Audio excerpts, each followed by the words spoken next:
You know, Darcy, it's been a while. We've gone on a couple of dates. And we're on first name basis now. Couple of hotel rooms shared. I used to make him call me Mr. Low, but now it's just Kinnan. What about Daddy Low? Daddy Excalibur. Okay, we're starting off strong, boys. How you doing? Got a great week of Forge of Champions action ahead of you. For those who don't know, Forge of Champions, the new UK tournament for League of Legends, bolstering a huge prize pool worth of £50,000. And we're in week 2 of the scoring stage, which is really interesting. I mean, it's a new format. We might as well just go over it again because why not? It's all new. So Forge of Champions is 4 qualifying tournaments. Each tournament has 2 stages to it. A open stage for open bracket teams, and anyone can sign up to that, and then a scoring stage. So Ox, you joined us last week. We had the scoring stage. We saw 8 teams in the quarterfinals playing it out. Now we're in the semifinals. Sell it to me, boys. Sell it to me. I'm new here. Sell me this tournament. I'll sell it. So obviously we had, well, originally we had 16 teams in the scoring stage. You know, we had the open stage teams come in and compete. Few of them made it through to the next round, but we don't have any left currently. But obviously from that point where you're in the top 16, you start earning points. You also get prize money from the top 8, and that's the big thing. We're now up to the semi-finals, so top 4 teams, and you get more and more points the further you get into it. And then obviously the importance is that the team after all 4 qualifying tournaments with the most points gets a spot in the EU Masters, and the top 8 teams in terms of points will go to our grand finals. So it's really important you have any amount of open teams can sign up here at Scoundrel.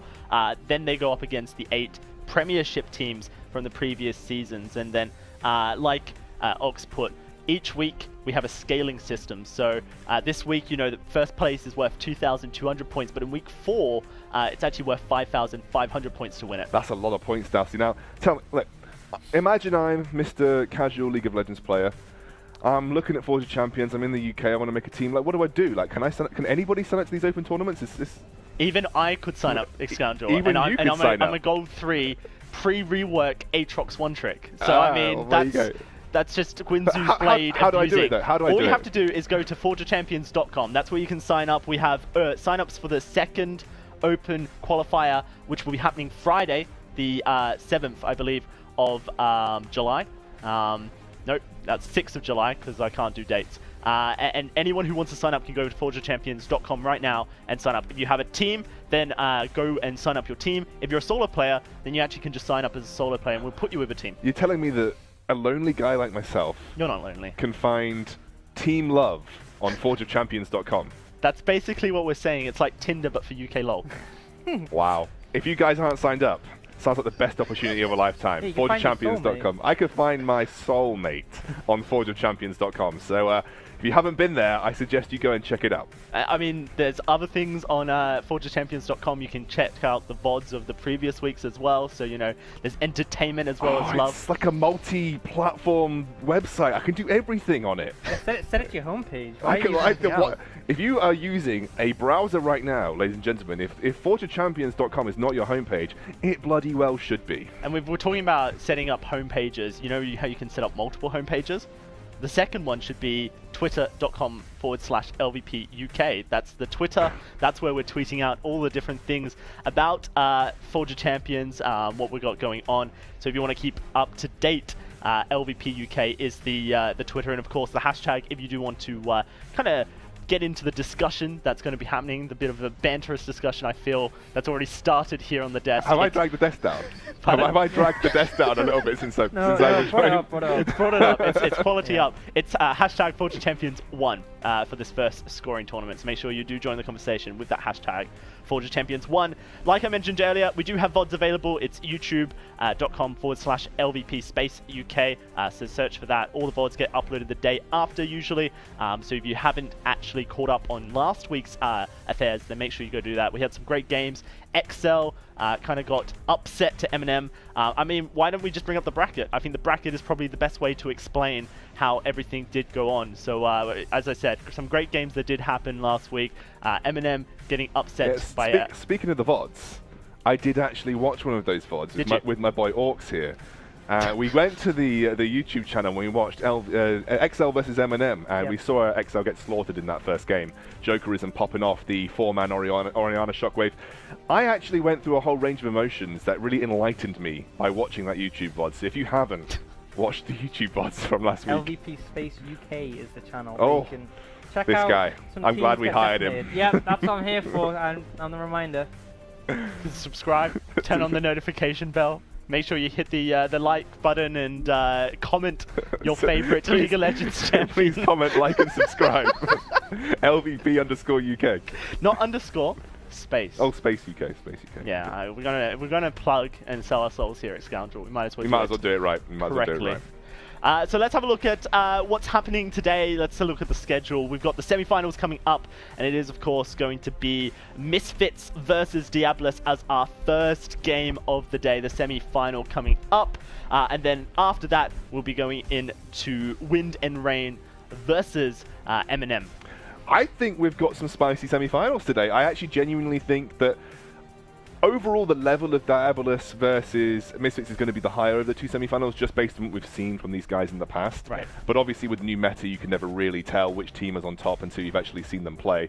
But both semi-finals, I think, are fairly well matched in terms of individual teams. I think we're going to have a really good set. Yeah, I definitely agree. And I think the thing is, we've only seen 2-0s so far, and I think we could get a first 2-1 in this instance, or I hope so. at least a close 2-0, because.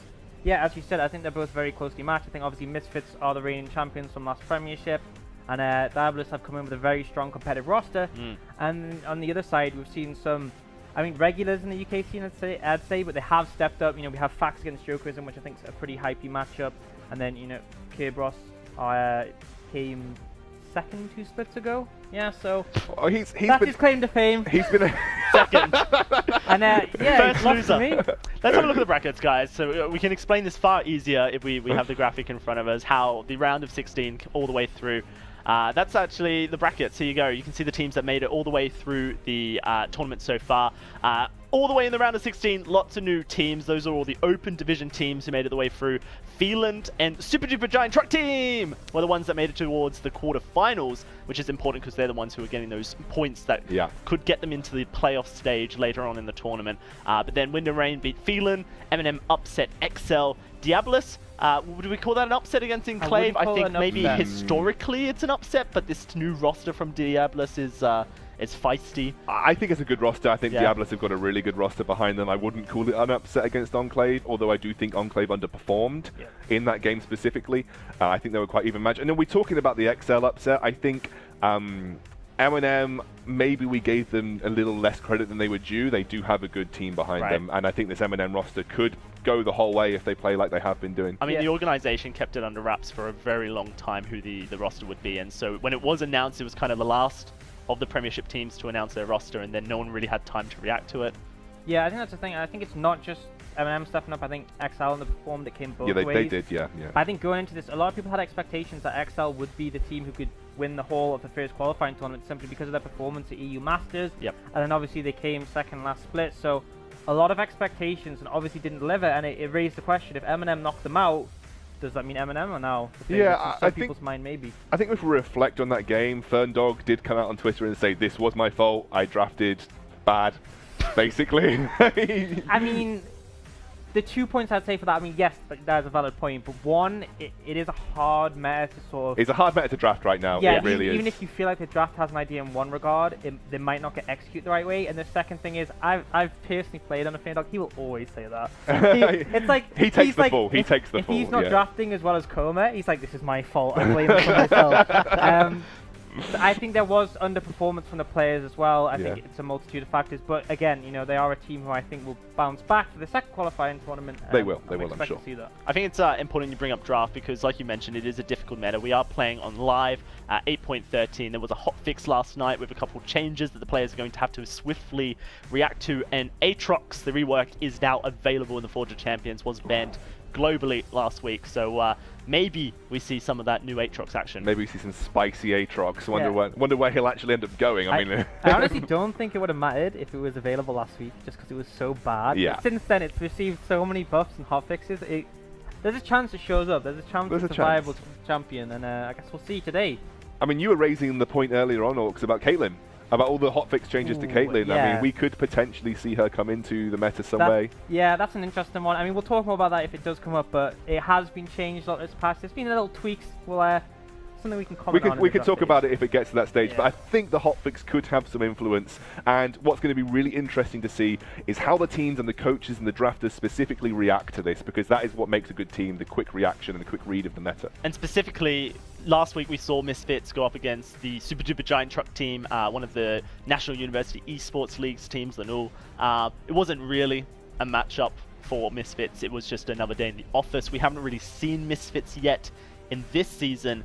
If you're going to see a matchup with Misfits, you want it to be against DIABOLUS, because now we're going to know what are Misfits feeling. You know, they're Academy roster, they're a true Academy roster as well, you know, playing under the Misfits brand in the EU LCS. You know, what have they got going on? I think this is something that we were all discussing before the broadcast. This is the first time we're going to see the Misfits roster tested, and it's really great that obviously they've had to shape up from the way they were previously. Special has gone up to the actual Misfits team as a sub. They've also had their coach migrate upwards, which, as Orcs was saying to me earlier, it gives them something to work for, right? Yeah, a complete motivation thing. If you're seeing your teammates who perform well, Special had a great performance at the last Premiership Finals, and then they get moved up and have the opportunities with an, I mean, not even just any LCS team. Misfits are 6-0 so far in the EU LCS, so massive opportunity. And I do know that the roster as a whole actually got to boot camp in the Misfits house after the end of last split. So there's just so many opportunities, and that's why even though they won last split, I can completely see these players being very motivated to perform again. And it's a great opportunity given Forge of Champions. Right. This is Misfits Academy in the Forge of Champions.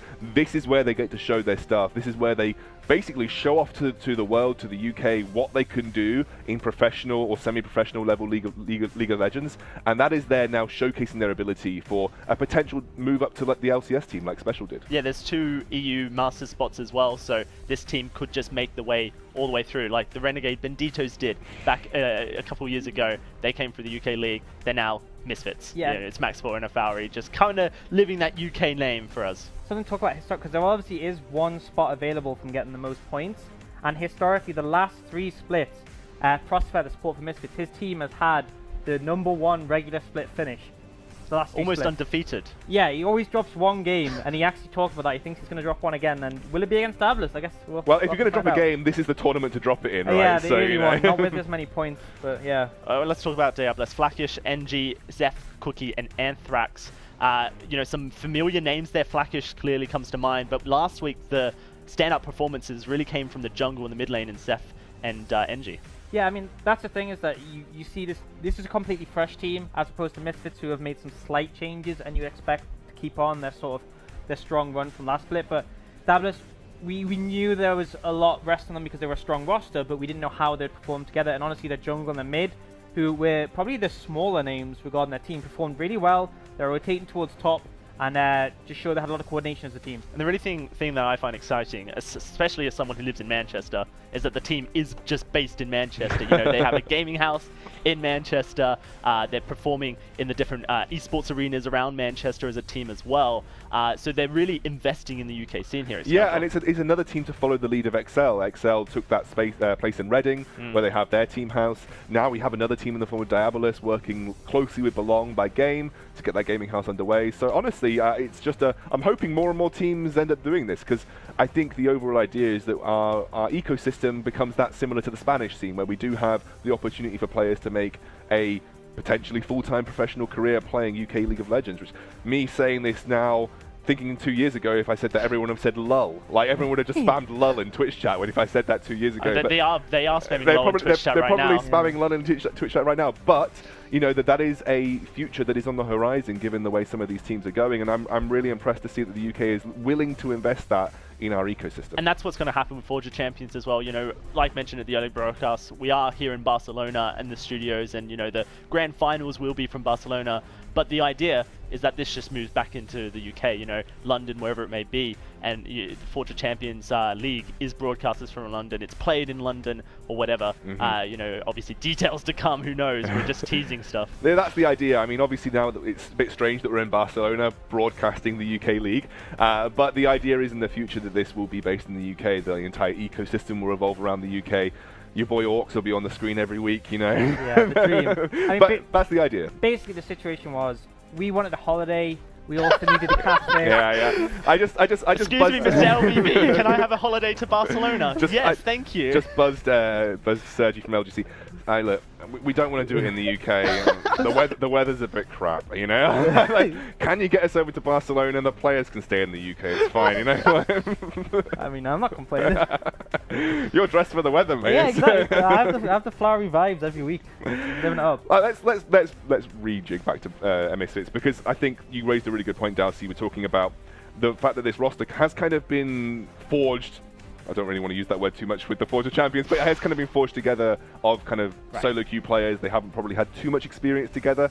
Flaxish obviously has had quite a trajectory from Giants to UK scene, but you know, he is a top laner when he plays at his prime is an incredible sort of prowess. We haven't seen him quite get that far yet, but maybe we see some differences this week. So it's important to bring up the history of Flaxish, because, you know, when he's playing his best, he looks fantastic in the top lane, but when he goes for those slightly too risky plays, then things start to breadcrumble a little bit. Last week we saw him solo kill Rift in the top lane as a Mundo, and then the second game he, you know, hard-inted essentially. He flashed forward to try and get first blood, knowing he would die if he missed his cleaver, which happened, and so he was just going to die anyway. And so it was just really unnecessary. It wasn't necessarily the greatest plan macro-wise, but if he's playing his top game, it's really good.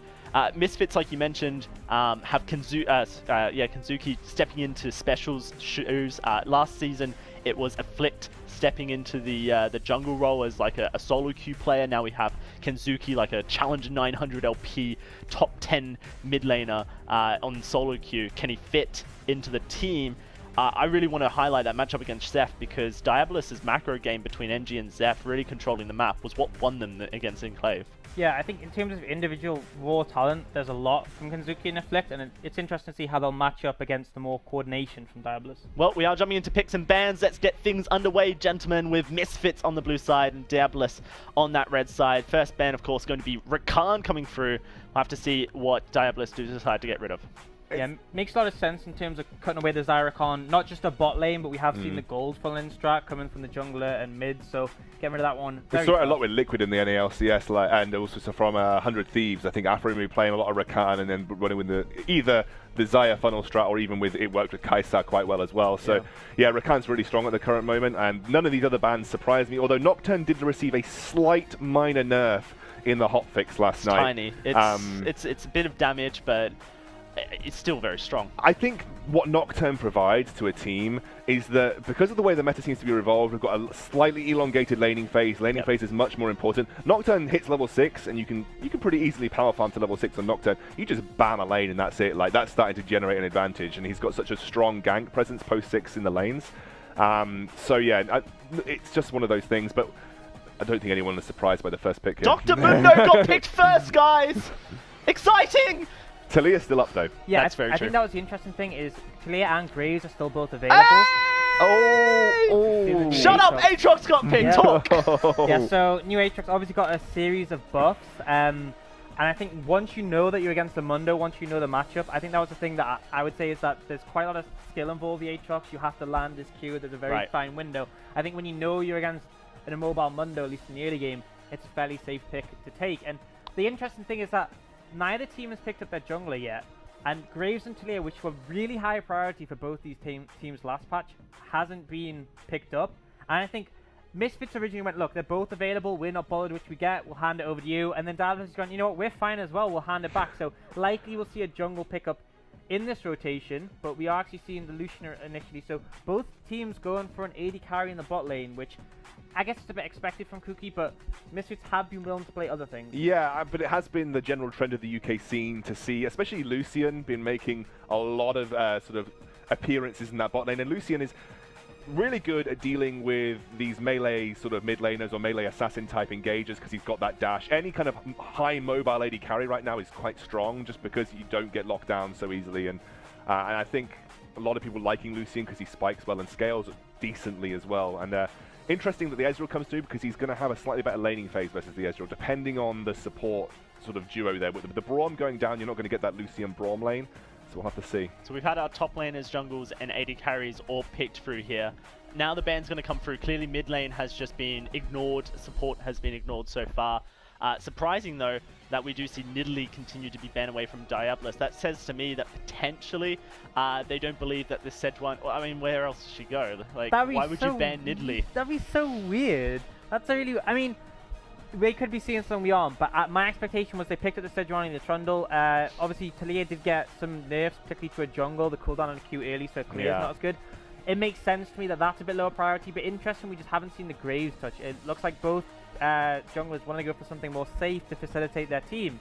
But again, I mean, Afflict is known for being a Nidalee player, but I wouldn't ban it when a Sejuani is already taken, unless you think some crazy cheese is coming out. This Aurelion Soul pick ban is actually really important because last week Zeph really made his name through roaming from the mid lane, played a lot of Ryze, played a lot of Aurelion Soul, so clearly that's something that Misfits respect. It's something that they did really well with NG and Zeph, like Aurelion Soul and Ryze, they just shoved lane roam, and they were doing that constantly to the top lane in the previous games that we've seen them play, so banning that out. And Yasuo also going down, so they don't want to see a Yasuo. And this is a really odd second ban phase, like for the most part. Tahm Kench instantly picked up as support here. Did see it in the top lane, don't think that's going to happen again. That's just a Watley special, a super duper giant truck team special. Are we just waiting? Is it going to be a mid lane prioritization here for Diabolus all the way down to the end? I mean, obviously this is this meta. We can't really speak for it. We don't totally know because there are flex picks available. But I understand the Tahm Kench because it's similar to what Diabolus played last week in that they went Ezreal Shen with a very safe sort of roaming bot lane with a global ult on the support. They've done this again similarly here. And then in return, Misfits actually going for the Pike, which, again, it's something that can roam effectively. And, to be honest, has decent pressure on the Tahm Kench, because you can pull him in considerably. And the thing is, his ult goes through the Grey Shield. It goes through the shield, so a lot of unexpected burst potential there. So I like the pickup. And then we're actually seeing the Talia come through. Right at the end. Yes, this is something we saw Kenzuki play mid rather than play it jungle. It did get nerfed slightly, but I think the nerfs affected the jungle clear more than the mid. But it's interesting that he picks that up as a blind and what Zeph's going to play in return. It just makes sense if he goes for the Ryze. It was very comfortable for him. Gives the roaming ability. Maybe not be like a matchup related pick here. It's more about the way Diabolus want to play the game. This is a very standard draft. Like, do you know what I mean? This is not a too far-fetched from what we've seen from some sort of old meta. This is AD carry bot with the support, a mage mid. We've got a standard jungler that you could have seen in EU Masters every single game you see. So it's very interesting to see that we haven't seen too much different. The biggest surprise pick is obviously Aatrox coming through, something that Flaxis, I know, played a bit of Aatrox before the rework. I know he's one of those guys that likes to find those 1v1 champions. He really, really thrives in matchups where he has a carry. That's kind of the Flaxis thing. Like when he was playing in Movistar Riders in the EU Masters, especially during qualification, he basically would pick things like Yasuo and dumpster his opponent. So this is the kind of thing that when Diabolus and Flaxis specifically picks this, he needs resources invested in him. Flaxis is not a top lane that you can not invest resources in, because it's something that he needs to succeed. So that's where I would be looking. That plays into everything Diabolus attempted to do last week against Enclave. Constantly, it was just roams from the jungle in the mid into the top side. Let's just put the pressure in onto Rift, who was the top lane for Enclave. Now you have Shikari, who's an excellent top laner to be going up against. Potentially you're scaling up in skill. That's a debate, but I mean, Flakish here, if he's got the Aatrox, if he can snowball off the Aatrox as well into the Mundo and become a threat in those team fights where the AoE from his new reworked kit really becomes valuable. Yeah, and I think as well, we saw it last week. We saw the diving capability from Diabolus.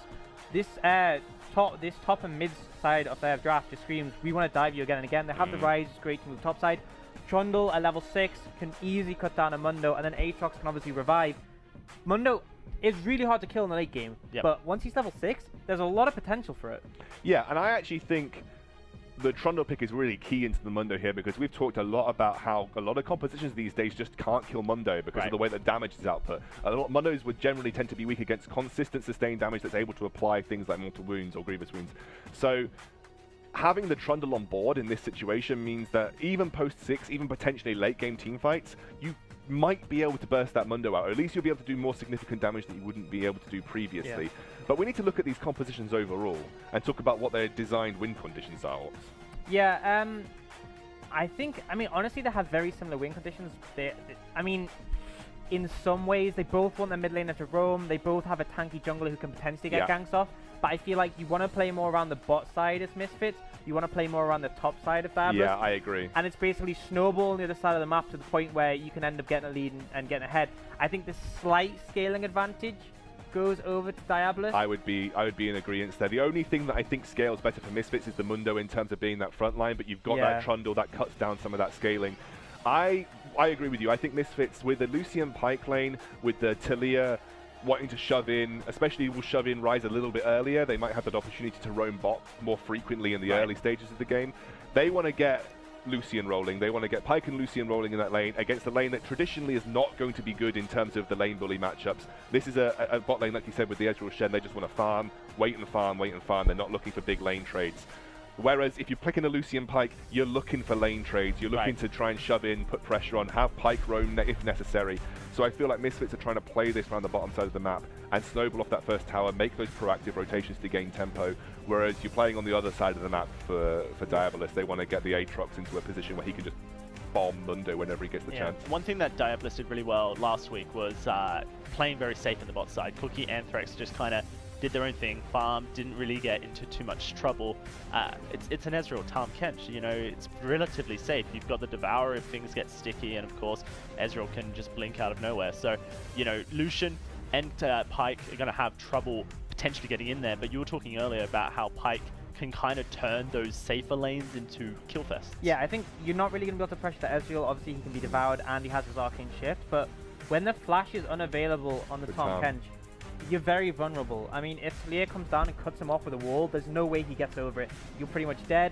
And once level 6 is hit, there is real kill pressure, because a big part of Tahm Kench is you soak the damage, you build up your grey health, and then you use that to last longer. If you get to the point where you're low HP, grey health doesn't matter. The Pykel goes through that, it's an execute, and I feel like they'll be able to snowball hard on that Tahm Kench if he does overstep. So a lot on Anthrax here to play safe and respect the enemy team's win condition. The flip side is you have got a higher pressure lane from Misfits, so you can actually have Lucian Pike, even if they don't get the opportunity to put pressure or even kill pressure on an Ezreal Tahm Kench, Pike can roam mid lane, Sejuani can combo into the Ryze without flash. It can be vulnerable, especially if his ult is not positioned properly or he gets stopped from using his ultimate correctly. So he can be a target for Talia, Sejuani, and a Pike roam up towards the mid lane. So you have that flip side that because you've got a high pressure lane coming up from Misfits, that Pike can make those roams towards mid lane, and you can use that to snowball all of that bottom half of the map. And also remember, Scuttle Crab being a big thing, like we've talked about, you're always going to have pressure on Scuttle Crab for the Lucian Pike, because if they're able to shove that Ezreal Tahm Kench lane in, they're not going to be able to react to Scuttle Crab. It's a constant objective that you should be able to control from Misfits, and that'll give them those small incremental advantages that they can use to hopefully snowball that bottom side. I feel like Misfits, for me, have a more solid strategy in terms of how they have their win conditions executed here. If I'm playing as Diabolus, and all of my pressure from previous games has been to the top side of the map, and I've got this new rework Aatrox on Flaxus. I think that's a limited win condition for me there. Well, it's time to jump into games. It is going to be myself and Ox jumping into the action for game 1 of this semi-final of this scoring stage. Misfits versus Diabolus jumping on to the Rift tier. We did see Misfits looking like they may potentially invade. In fact, they did. Your deep vision is there. Diabolus got their own. In fact, they're sticking around in that jungle here, Ox. Yeah, Misfits might actually lose out heavily here because the blue might get stolen away, and Shikari's gone up to check and might actually get caught out by this Aatrox. Trundles, two champions at very strong level 1.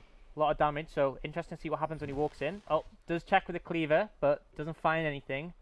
And it looks like they're going to be able to pick up this blue for free, but on the other side of the map, you can see Misfits understand the possibility of this happening, and they're just going to trade. We did see this in one of the series last week, where junglers would start the enemy blue, take a scuttle each, and then go back to their red and just essentially mirror each other. We'll have to see if that does happen. Looks like a Flix might stick around for a little bit more. Heading in, taking all the blue side jungle here. This is the matchup that we're all excited for, as Flakish showing off the new reworked Aatrox. Seeing all the little different interactions with the Q. Yeah, so one big thing is, due to the new changes to his Q, you can actually see he has so much shoving power there. You know, able to use it essentially like a Riven with 3 stacks of it, so you can easily shove in and have the pressure advantage on this Mundo. And I think another thing to talk about is obviously the increased cooldown on the Talia Q early. Oh, a bit of a fight here. Yeah, Anthrax is in a bit of trouble. Forced the flash already. Kenzuki taking poke in the mid lane as well, but that flash already down for the Kench. Yeah, that's absolutely huge. We just talked about it as we went into the game, and you've already lost the flash on your Tahm Kench. I mean, again, it's going to be up in 5 minutes. Not sure if Talia will be level 6 by then, but there is definitely opportunity to punish that Tahm Kench before that. So with Enferix flashless, right now DIABOLUS are going to have to play this farm lane even safer, playing into the hand of Misfits here. Is going to be a push into the turret. Crossfair going to be able to help out Chrisberg just a little bit every now and again, putting the pressure on. I'll have to see if they can find any more from that, because just having them under turret doesn't necessarily secure what your win condition is in that lane. In fact, look at this, Shikari getting pulled on in. So much damage coming out of Flackish already. Really good stuff coming out of this Aatrox. Yeah, and I mean, I guess that's why they picked it into the Mundo. So much damage coming out. Actually running the Comet as well, and I can understand that, you know, you have the CC from EQ, easy follow-up for the Comet on top of that. We saw that in past metas on the Camille when she'd run Comet with her legs sweep and be able to get the extra poke up from that. And it looks like we're seeing DIABOLUS' win condition was to get the pressure on the top side, Misfits to get the pressure on the bot side, and we're already seeing it happen. And Shikari actually had to burn his TP there to get back into lane. With the TP down, already pressure on that top lane, but that's exactly how we expected this game to go. Pressure being won in the bot lane for Misfits, pressure in the top lane for DIABOLUS. It's all about where these junglers can start impacting the map. Cookie, in fact, getting pulled in. Of course, that Arcane Shift puts him in safety very quickly. Yeah, I mean, that's the thing, is that you could try and trade on the Ezreal, but he's so safe. He has his Arcane Shift. It's very hard to really have that great an impact. Actually seen NG come in mid here just to help Zeph get the shove. Obviously, as a Rise, you want to recall when you have enough money for the tier, and no doubt going to look for that now. Yep, there it is. Recall started on up. Teleport coming out from Cookie to bring himself back into lane. Shikari getting pulled on in, but Flackish not really ready to engage under turret just yet. Level 5, not something that you're super interested in. Of course, with the rework for Aatrox, you get that revive once you have your level 6. You can get it during your ultimate, so you have to have level 6 if you want to get revived on the tower. Yeah, don't want to go diving before that, but shit, Flackish does know that. Has already picked up like a 13 chest lead. Again, seen about 10 chest lead on the bot side of the map towards Misfits. So, I mean, it's as we expected these lanes to go, where the pressure is going to be. And I guess the opposing sides just have to weather the storm until their team can form some sort of reprieve for them. Very interesting to see that Afflict hasn't really found any pressure just yet on this Sejuani. Of course, you benefit from when you get your ultimate unlocked, but there is still ganking pressure. I guess just hasn't really worked out yet. This Talia Rise lane hasn't found the opportunities so far. With Shikari getting continuously pushed in from Flackish as a Mundo, can't really support super well until he hits level 6. And this bot lane has been very safe for Cookie. They've been under their tower. Here we are seeing actually Prosper go for his first roam of the game. Waiting in wings in the mid lane. Trundle does turn up and it looks like they don't want this 2v2. Oh, maybe they do. There's the pull in. NG going to be in a bit of trouble. Doesn't get the stun. Prosper is fine to just walk away NG. You can see that power coming out from the support Pike. Able to do that to a jungler. Yeah, did actually manage to put a lot of damage combined with the burst from Talia. Unfortunately, we weren't able to get any summoners because the second stun on his E didn't connect. Roam coming up though. This is what classic NG and Zeph play. Constantly looking for the roam towards the top. It's classic DIABOLUS gamebook. Great warding coming out though from the Misfits will spot it out, and so Shikari not really in any danger. Yeah, and this is my sort of feature point about Talia Shikari. As well. Is he's a very stable player. He is very safe, and so he knows when it's coming, and he does play back. But we are seeing it again on the other side of the map. Misfits trying to make the play boss side. And this is what we talked about. What we expected. The Tahm Kench is still flashless. A good wall could be devastating here. Doesn't look like they're going to go for it just now, but both these teams playing into those win conditions we've talked about already. Ox looking for their advantages on opposite sides of the map.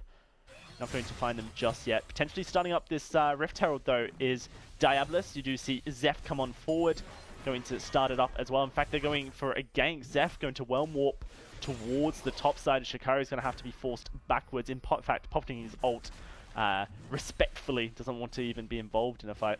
Yeah, I'm actually really liking this from Shikari. Obviously, he is under a lot of pressure. He's getting bullied out, but he did get counter-picked in this matchup. He is playing a scaling champ, and he's absorbing a lot of pressure. Yes, they picked up the blue buff there, but they just committed to the top side of the map, and they didn't really get anything for it. And you see, Misfits are now able to do this to the bot side and get some control there. Afflict in the bot side. Half health, doesn't really want to tank any towers just yet. But with Kenzuki here, they can push down this bot tower and try and secure themselves the first brick here. So shove doesn't quite connect. Minion wave's not there either. We are clearing it out bit by bit. Misfits not quite able to find the gank, but a good amount of damage done to the tower. Yeah, and it's just both teams have put an extra bits of pressure on the side of the map they want it. You can see, again, other side of the map, Zeph and NG are coming in to try and punish this Mundo, who is still ultless. Oh, yeah, World Ender propped already. There's the change, doesn't quite connect. Shikari running for his life, and Chef gonna flash in. First blood for the Aatrox. Yeah, I mean, that's exactly what you want in this matchup. Already has a huge yes lead from the pressure. Going to be able to pick up this first blood tower, if not here, on the next wave. And a kill on the Aatrox, which of all people, that's exactly who you want to own. Yeah, already got that phage in inventory. Flackish going to be able to recall and get a extra amount of juicy gold to go for a 30 CS lead as well in that top side. It's exactly how Flackish wants it to go down.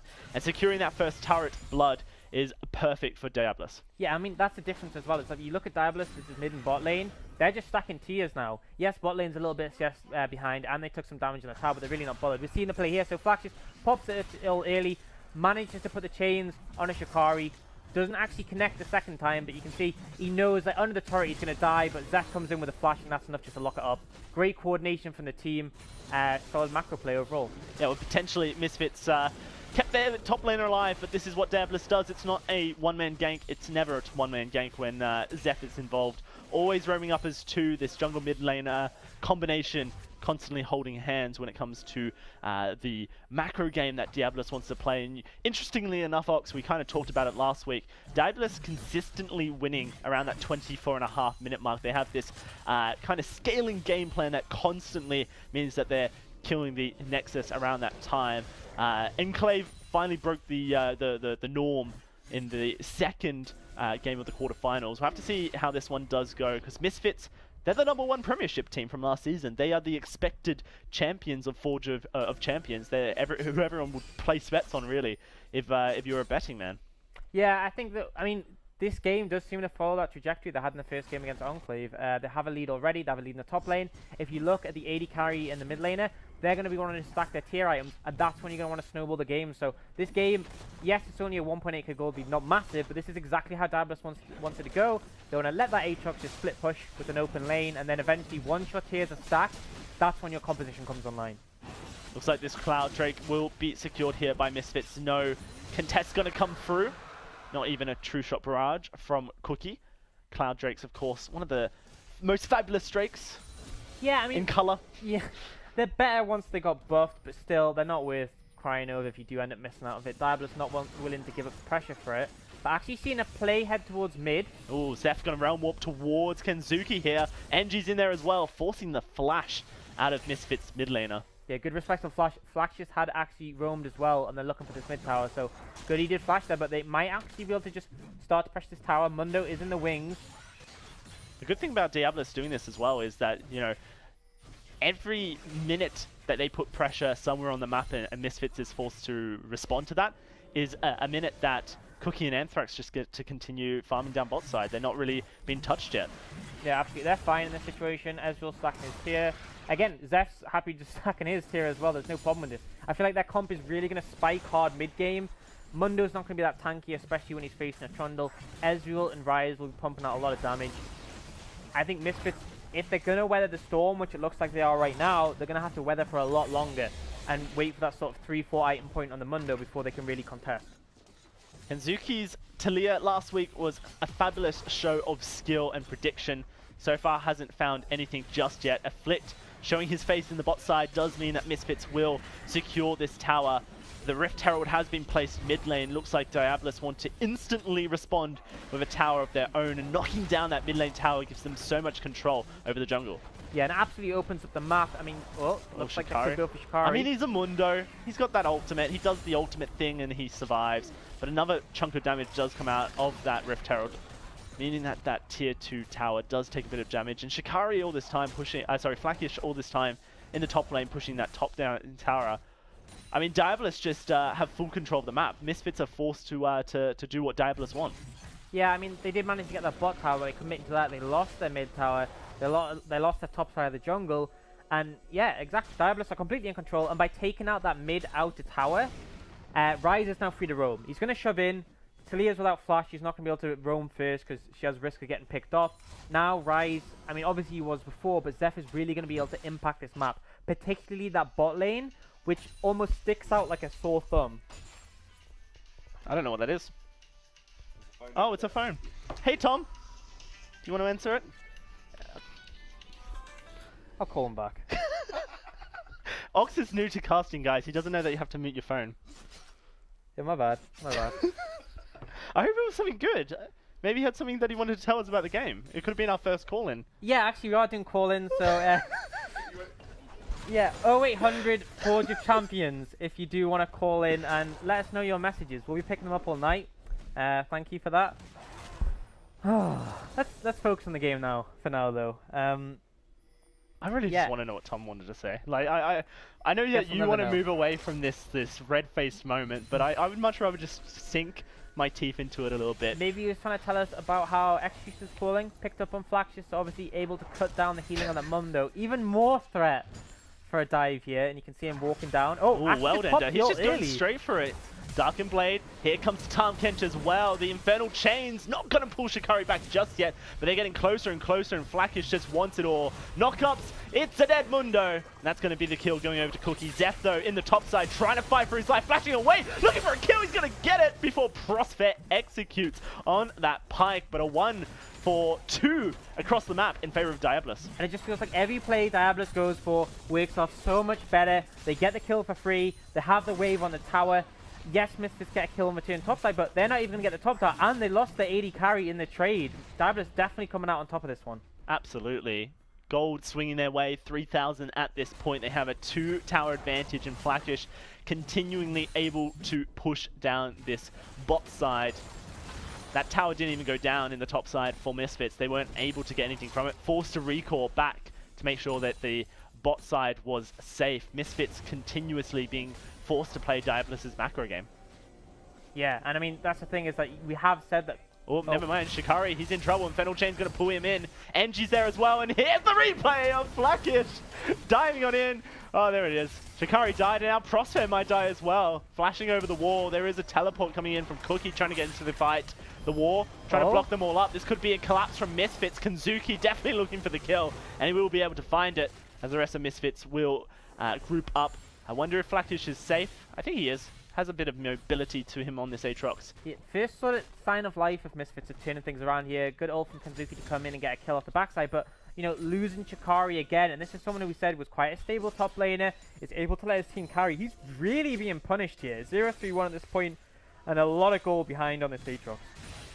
Absolutely, lots of gold behind on this Aatrox. 50 CS at this point, and 2 levels as well. 2 levels is even more important in the experience difference, because as a Mundo, you just want to be tanky. You just want to get your scaling going on, and he's not been able to do it.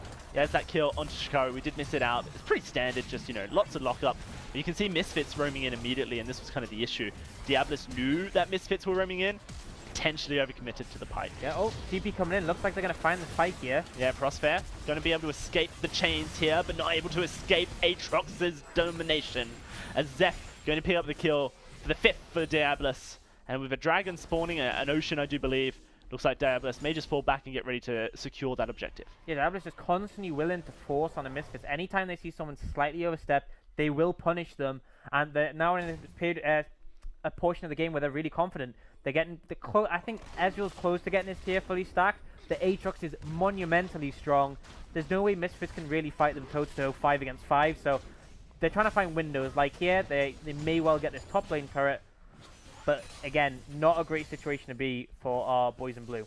Yeah, no, not at all. Zeph, in fact, just saying to Chrisberg, you will not defend this tower here. Mid lane tier 2 will be collapsed by Diabolus. Constantly trades going on. It's exactly what you do when you're ahead in chess. You just continue trading pawns until eventually you've won the game. Yeah, and I mean, I understand from Misfits' point of view, we just said, you know, they can't fight them head on.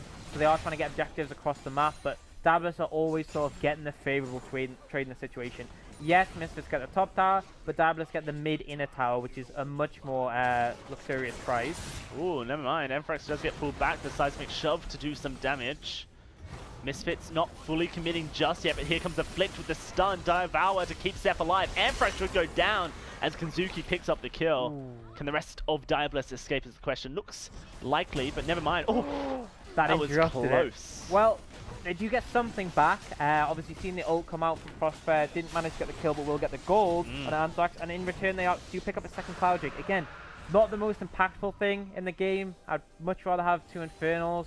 But I think it shows that Diabolus aren't willing to pick up these clouds. Misfits are happy to. You know, it does give them a scaling wing condition on top of just the Mundo getting very tanky.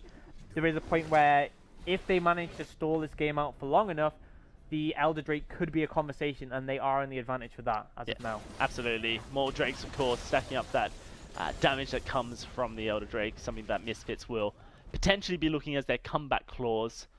We've got 2 minutes here until the Baron does join us on the Summoner's Rift here.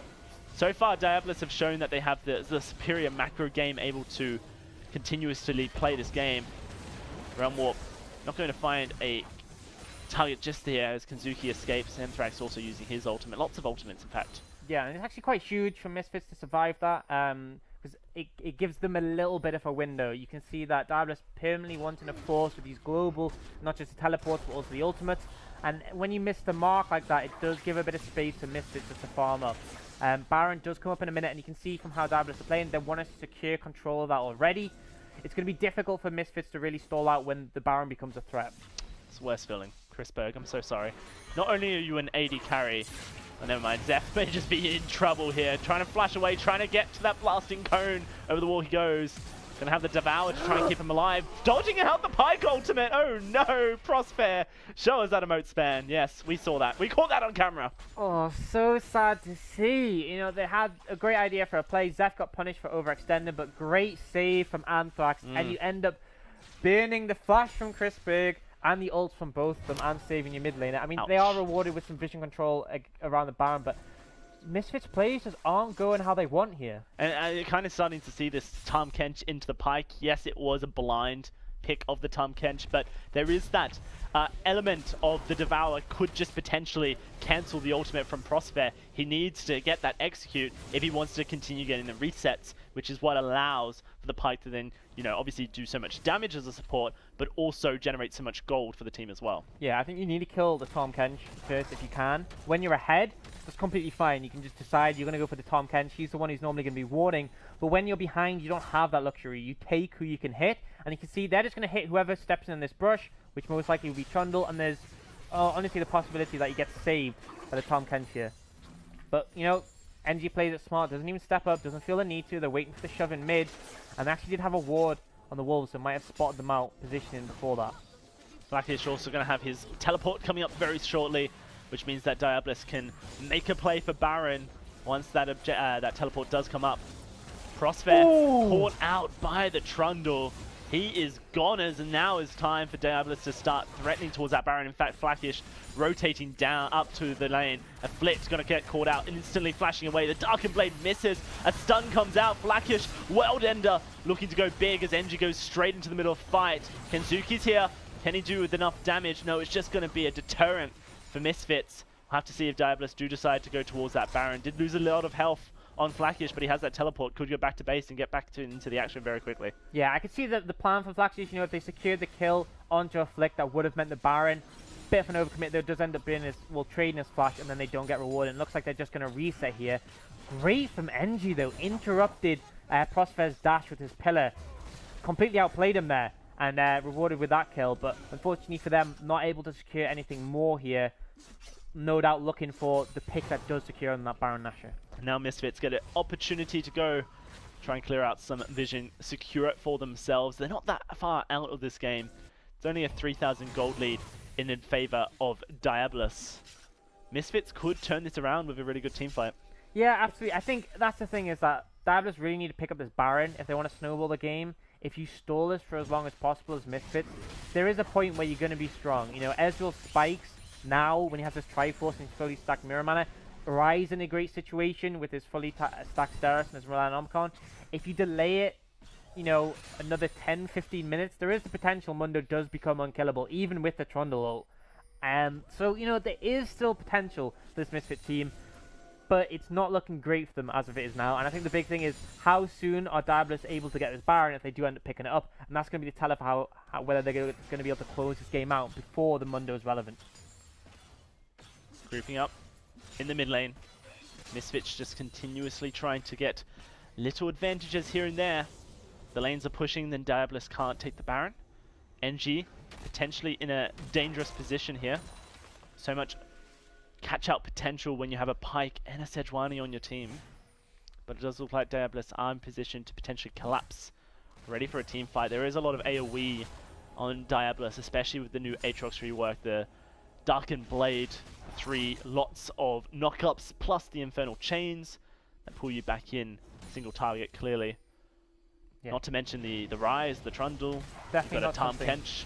Yeah, definitely not something you want to fight against in the jungle. Going to be very hard to dodge away from that Aatrox. And they have pushed up, cleared the vision, and looks like they're going to start the Baron up. So MISFITS are pushing mid, but they need to, they do call it, they do put the blue trinket down. It's on 6k HP, and they're going to start to move into contest. Yeah, Talia War does split up the team. Zeph's going to be isolated. The Devour pulls him back into the pit. It's going to be a smite wall. Ooh. One by Afflict, and now MISFITS are going to go in, looking for more. It's 2 kills already. 3 as Zeph falls. It's all Pyke executing everything as Pox gets all the kills, and my mic cuts out, I feel. It's a wipe. It's a clean ace. MISFITS doing all the action. Absolutely huge from MISFITS, and a triple kill from Prosper. You know, we were talking about they might have the opportunity to scale up. They don't need to. That's exactly what you need. They call them out of the Baron. Huge misplay from DIABOLUS, and they're able to clean up the kills. As soon as those health bars get low, there is such a threat from this Pyke. And, I mean, I guess this is why they picked it up, and it proved its worth there. They're able to push in the mids, and now looking for the inhibitor. How far can they go is the question. The inhibitor's definitely going to go down here. Nothing that DIABOLUS can do about it. Will they fall back? Of course they will. Wow. All the turrets just pushed down. Inhibitor taken off of one bad team fight, and here it is, replayed. Yeah, so health starts to get low, and you see they're not aware of Afflict's position. He eventually does come into the pit, and they try and focus him down, but end up just hitting the Baron too much. Afflict gets the smite, and then the cleanup's easy from there. Everyone's already low because they were hitting the Baron while getting hit themselves. You can see all these low health bars, easy pickings for the Pyke, and ends up hitting the triple on the back of that. I just love the gold then. Coming back in for the team, Prosper cashing on out. All of a sudden, it's all flipped. It's a 3,000 gold lead for MISFITS. They've got themselves that inhibitor tower. They're now going to take the 3rd Cloud Drake of the game. Unlucky on the Drakes so far, but you know, they're going to be super zoomy around the map. DIABOLUS have really just thrown away everything that was going for them. It's very difficult for them to now take control of this game when MISFITS have just sniped it away from them. Yeah, absolutely. It's really hard now. You're now dealing with the Baron on the enemy team, and even when that goes down, it's another 6 minutes now until the next Baron. And that was DIABOLUS' win condition. You know, they snowballed the lead. They were on their huge item power spikes, and they wanted to secure the Baron and then turn that into the game-winning push with the Baron. And we are actually seeing a disconnection here, so have gone to a pause. Wonder what the problem is. Can't be his smite button because that seemed to be working perfectly in that Baron fight. It seemed to be pretty good. Managed to hit the smite button at the right time. That's how you win smite wars, actually. Yeah, and I think it was just press smite. It was a bit over-aggressive from DIABOLUS. I understand they felt the need to force, but that was a situation where even if they got the smite, they lost that team fight. I appreciate your analysis there, but actually the issue is that NG has his smite button on F, whereas Afflict has it on D. So yeah, that's what went wrong there. Maybe that can be resolved for NG later. Here's that again. Look, Zeph just gets completely caught out, and so everyone goes to save Zeph, but then Cookie and NG are just in the wrong position. A whole lot of that Lucian damage just taking out Cookie solo. The Smite Wall 1. Flackish not able to do anything on this. Aatrox goes down, and then Zeph goes down afterwards. Everyone just pretty much falls afterwards. In slow-mo, it looks so slow, but it happens so quickly. I mean, DIABOLUS didn't know it hit them. Yeah, I think the thing was they were so focused on the Baron that when MISFITS came in, and you know, you have the Lucian culling, you have Tenzuki's throwing rocks at your face, and you're just getting constantly buffered by this damage on top of the damage from the Baron itself. You're in a position that they focused too hard on the Baron, they ended up getting too low, and perfect situation for a Pyke to clean up. Absolutely. Well, we are going to see NG take a lot of damage here. In a bit of trouble as Prosper pulls him back in with a Bone Skewer. The Devour comes through, and now That's going to be a jungleless Diabolus roster as NG will make the walk of shame back to the fountain. Diabolus take down this tier 2 bot lane tower, now pushing in on towards the inhibitor. Of course, this Trundle's such a pillar of the Diabolus roster so that they can control the Mundo, but oh my goodness, Zeph executed over the wall. Prospect escapes like a boss, and it's pretty much just over, you feel, for Diabolus. Yeah, and Zeph just completely caught off guard, and this is what we talked about. The shield can get cut through by Pyke, didn't feel the need to flash, felt he was safe, gets punished there, and it looked dire for Diabolus team. A team who, honestly, they looked in control from the early game. Well, there's nothing that they can do now. It's going to have to be a last-ditch effort, and NG's the next target. Trying to dodge away from the seismic shove. Devour trying to keep him alive, but I'm not sure he can do it. Flackish trying to show off Aatrox, but he's just going down. Worldender will resurrect him, but what can they do here, Diabolus? With 15 seconds on Chef, he will not be involved, and these Nexus towers are falling. Misfits looking to continue their push, taking down the last of these objectives, potentially a turnaround, but no, that's Cookie dead, that's Flackish down, only Ampharos and NG alive. Maybe Zeph cleans up, he's a Rise, looking for some kills, but this Nexus is falling. Nothing Diabolus can do. Misfits, with a very dominating fight around the Baron, take game 1 of this semi-final. And what a performance from them to bounce back from such a disadvantage there. What do you think, Absolutely fantastic stuff. Wow. I was just sorting out my my cable there. That was pretty insane. Now, what's really interesting about how that game transpired is the way that we thought they'd play around their lanes, they exactly did. All the resources went into the top side for Aatrox. They gained a significant advantage in that top lane, which I think they could have afforded to abuse a lot longer in a 1v1 scenario versus the Mundo and Aatrox. I mean, that was... They got Aatrox ahead for a reason. Now, Aatrox is not going to go crazy in a teamfight situation. He still is going to struggle in those situations compared to how he used to. It was still in that Baron fight. Yeah, exactly. So the thing is that Diabolus, I think, had a far better split push style win condition by utilizing that advantage that you gave to your top laner. Why spend all those resources to get that top laner ahead if you're not going to use that throughout the mid game? They basically won that vision war. They got complete dominance in terms of the blue side jungle vision over Misfits. They disrespected Misfits' potential to teamfight with the Sejuani and the Pyke, two incredible teamfight utilities that they bring to the table. Like Doughty said, great catch-up potential. The Taliyah was beautiful, split the team up nicely, made Baron do a lot of the work for them.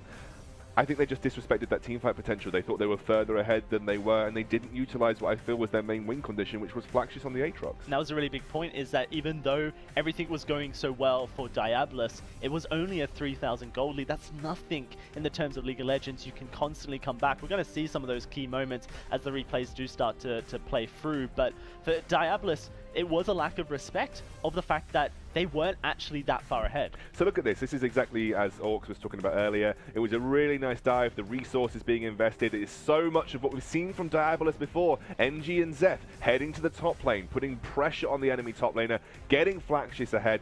But what's the point of doing that if you're not going to utilize Flackish in a side lane? Aatrox, yes, the rework is good. It does give him a little bit more teamfight utility, but he's still primarily supposed to be that 1v1 side laner. He shoves lanes really quickly. He will do well versus Mundo with the Executioner's cooling. He even had the Black Cleaver picked up as well there, as well as a Death Stance. I think it was just a very small lapse in concentration for Diabolus. They felt that they could take that Baron quicker, but you have an Ezreal, an Aatrox, and a Rise. I mean, before Aatrox wins his blade, maybe you melt through that, but now he's a completely different champion. Exactly. You don't have too many heavy basic attack orientated champions there. Like things like Cassiopeia in the mid lane could burn through Baron like that quickly. You would have seen that go down in a matter of seconds, but their composition was not orientated around taking a Baron quickly at all. They had to basically think that Misfits were not going to contest to get that Baron for free, and Misfits did. Yeah, and sorry, just to say, I think we really saw a bit of the inexperience from Diabolus as playing a team together come out there. You saw in the mid game they constantly try to force plays with their globals, with their TPs. Sure, they got a couple of kills here and there, but nothing significant. And then when Baron came up, they're like, oh, let's try and force this. Again, execution just wasn't quite there, and that's what backfired on them. It felt like they loved getting these kills, and they loved sort of investing. Again, here with Shikari, this is exactly what you were talking about. They were investing in just getting these random kills here and there.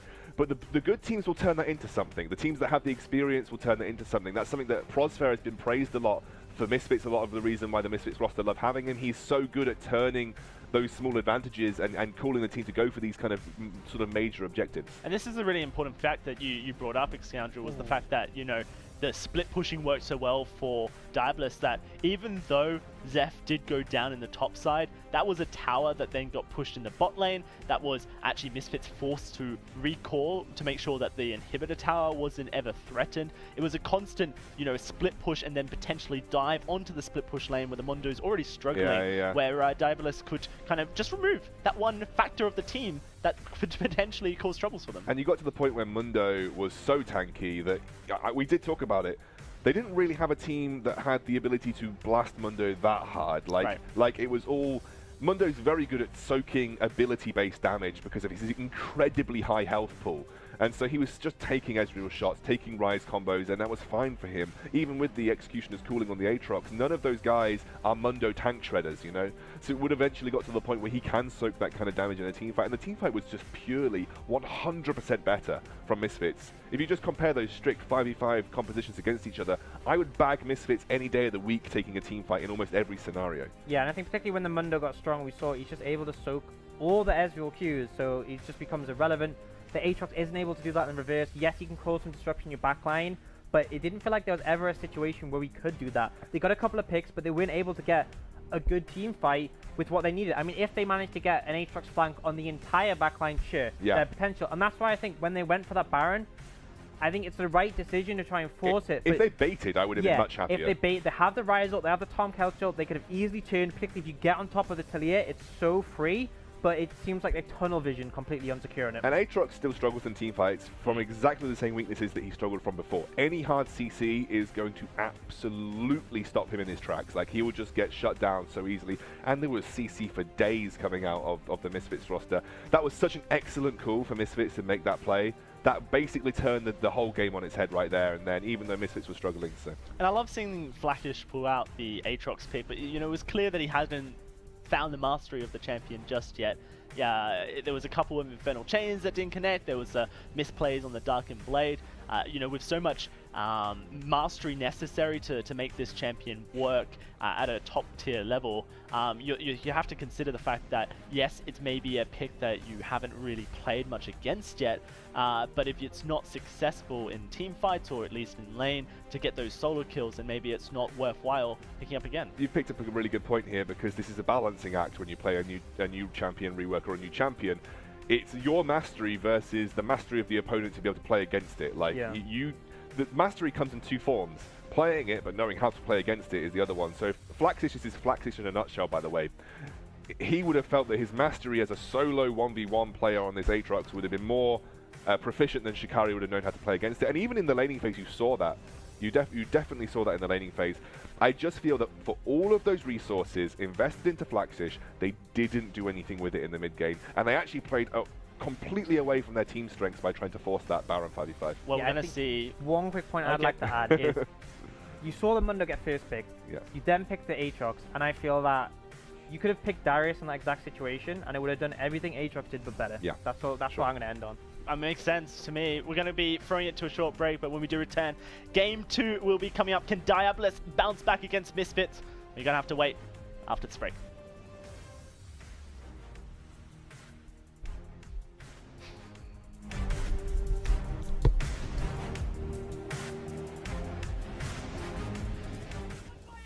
And now Misfits are going to go in, looking for more. It's 2 kills already, 3 and 4s. It's all Pike executing everything as Fox gets all the kills. And my